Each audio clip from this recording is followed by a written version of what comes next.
Hello everyone, नमस्कार, सत श्री अकाल, जय सच्चिदानंद जी। जितना पता हो उतना बताना हमेशा सही नहीं होता। कभी कभी सब कुछ जानते हुए भी खामोश रहना चाहिए, इसलिए क्योंकि सामने वाला हर्ट ना हो, उसे तकलीफ ना पहुंचे। इंसान को हालात के हिसाब से सोचना चाहिए, फिर बोलना चाहिए। अगर हर इंसान को सच का सामना करने की हिम्मत होती तो बुरा मत मानिएगा, आज हर इंसान भगवान होता। कोई इंसान कमजोर नहीं होता, हालात, वक्त और रिश्ते उसे कमजोर बना देते हैं। ऐसी सिचुएशन भी आती है जहां सच किसी की जान ले लेता है और झूठ किसी की जान बचा देता है। एक्चुअल में ये सच और झूठ होता क्या है? जो जिंदगी हम अपनी आंखों से देख रहे हैं ये झूठ है, और जो हमने नहीं देखी यानी मरना, वो सच है। कुछ समझ ही नहीं आता कि सच सच है कि झूठ झूठ है। एक बार की बात है, राजा जनक ने अपने दरबार में सवाल पूछा। वहां सारे मंत्री, सारे ज्ञानी बैठे थे। सवाल पूछा राजा जनक ने, कहने लगे, मेरा मन बेचैन है, मुझे इस सवाल का जवाब चाहिए। वो सच या ये सच? सब चुप। क्या पूछा राजा जनक ने? वो सच या ये सच? सारे चुप हो गए, किसी को सवाल समझ ही नहीं आया। तब राजा जनक ने अपने शहर में, अपने राज्य में ढिंढोरा पिटवा दिया कि जो मेरे सवाल का जवाब देगा मैं उसे गुरु धारण कर लूंगा। तब कौन आया दरबार में? अष्टवक्र ऋषि। अष्टवक्र दरबार में आ पहुंचे। वो तो मानो कि अत्त की कमाई, उनकी अत्त की, ध्यान की कमाई। पर शरीर इस प्रकार कि कदम चलते हैं, एक कदम चलते हैं तो 8 बल पड़ते हैं शरीर में। जब अष्टवक्र दरबार में आए तो सब लोग उनकी चाल को देखकर हंसने लगे। मंत्रीगण वगैरह जितने भी राजा के बैठे थे सब हंसने लगे। तो अष्टवक्र कहने लगे कि राजन, मुझे तेरे जवाब का भी पता है और सवाल का भी पता है, पर मैं तब दूंगा, पहले मांस के व्यापारियों को यहाँ से बाहर निकालो। राजा जनक हैरान हुआ, कहने लगा, ये मांस के व्यापारी नहीं, ये मेरे मंत्रिमंडल हैं। तब अष्टवक्र ने जवाब दिया, ये मेरे शरीर को देखकर हंस रहे हैं, मेरी चमड़ी को देखकर तो ये मांस के व्यापारी ही तो हुए, जिन्होंने मेरी आत्मा को नहीं परखा, भीतर नहीं देखा, केवल शरीर देखकर हंस रहे हैं। तब राजा जनक समझ गया ये कोई पूर्ण पुरुष है। अष्टवक्र कहने लगा, सवाल पूछो राजन। तो राजा जनक ने पूछा, वो सच कि ये सच? तो अष्टवक्र ने जवाब दिया, वो भी झूठ और ये भी झूठ। राजा जनक अपने सिंहासन से उठा, अष्टवक्र के कदमों में जा गिरा, चरण पकड़ लिए उनके और कहने लगे कि आज से आप ही मेरे गुरु हो। पर बाकियों को ये बात किसी को भी समझ नहीं आई। तब जब पूछा सबने कि खुलकर बताओ, ना सवाल समझ में आ रहा है, जवाब भी ऐसा ही है कि कुछ समझ में नहीं आ रहा है। यहाँ पर एक बात बड़ी कमाल की है, ध्यान से सुनिएगा। गुरुजी सिखाते हैं, जो लेवल शिष्य का होता है उसी लेवल का गुरु शिष्य ढूंढता है। जो लेवल शिष्य का होता है उसे वैसे ही गुरु पसंद आएगा। अगर शिष्य ABCD वाला है तो गुरु भी ABCD वाला ही पसंद आएगा। तो चलिए आगे करते हैं शुरू।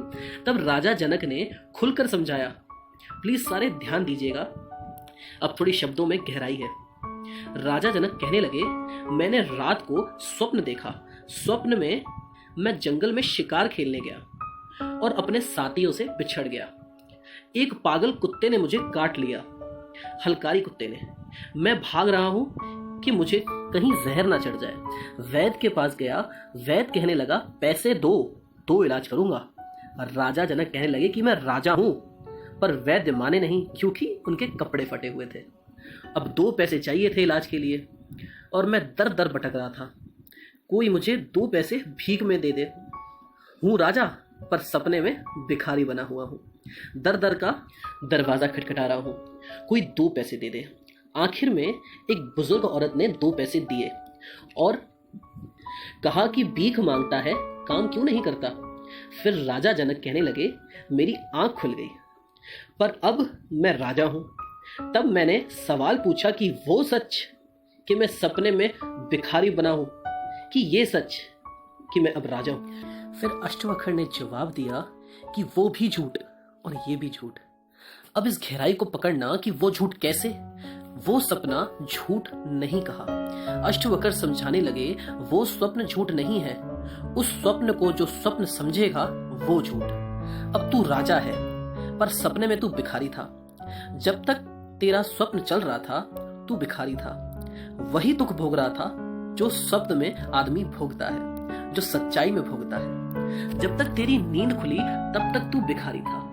इसलिए उस सपने को झूठ समझने वाला झूठ। और दूसरी बात जो सबसे कीमती है कि ये भी झूठ, ये जीवन जो आप जी रहे हैं ये भी झूठ। वाणी कह रही है कि ये भी झूठ। साधो ऐतन मिथ्या जान, या भीतर तो राम बस्त है, साचो ताही पहचानो, ये भी झूठ। जब इंसान की मौत होती है ना, मरता है इंसान, तो जैसे ही शरीर से आत्मा अलग होती है वो हैरान हो जाता है। उसे लगता है स्वप्न देख रहा था। जो कुछ भी उसने सारा जीवन किया उसे केवल स्वप्न प्रतीत होता है। इसलिए ये झूठ जो दिख रहा है। पर हैरानी की बात यह है, वाणी कहती है, वाणी हैरान होती है कि इस बात पर युधिष्ठिर से यक्ष ने सवाल किया था कि इस संसार में सबसे हैरानी वाली बात कौन सी है। तो युधिष्ठिर ने जवाब दिया था कि हर आदमी शमशान घाट में दूसरे को छोड़कर आ रहा है, पर फिर ये सोचता है कि मैं अभी नहीं मरूंगा। दूसरे को छोड़ के आ रहा है, पर मन में उसके यही विचार है कि मेरे पास अभी बहुत समय है, मैं अभी नहीं मरूंगा। ये हैरानी की बात है। और यही हैरानी की बात है वाणी कह रही है, ए जग है संपत्ति सपने की। ये जो हम जीवन जी रहे हैं ना, ये स्वप्न चल रहा है। वाणी कह रही है जिस दिन मौत हुई, आत्मा अलग हुई, या तो हम इस पर हंसेंगे अगर ज्ञानी हुए, और अज्ञानी हुए तो पछताएंगे कि मैं इतना कुछ करता रहा, इतना लूट करता रहा, इतना गलत काम करता रहा, सब कुछ किया, एक सपना था। और जो ज्ञानी है, जो इस तत्व को समझ गया, उसके जीवन का ढंग बदल जाता है, उसका मन जाग जाता है। ये सच है, वाणी पिता गुरु है वाणी, और सब झूठ, सब झूठ। तो सिर्फ उस मालिक की बंदगी करो, और सब झूठ है यहाँ इस जग में, सब झूठ है। अगर मेरी बात पसंद आई हो तो हृदय की गहराइयों से प्रेम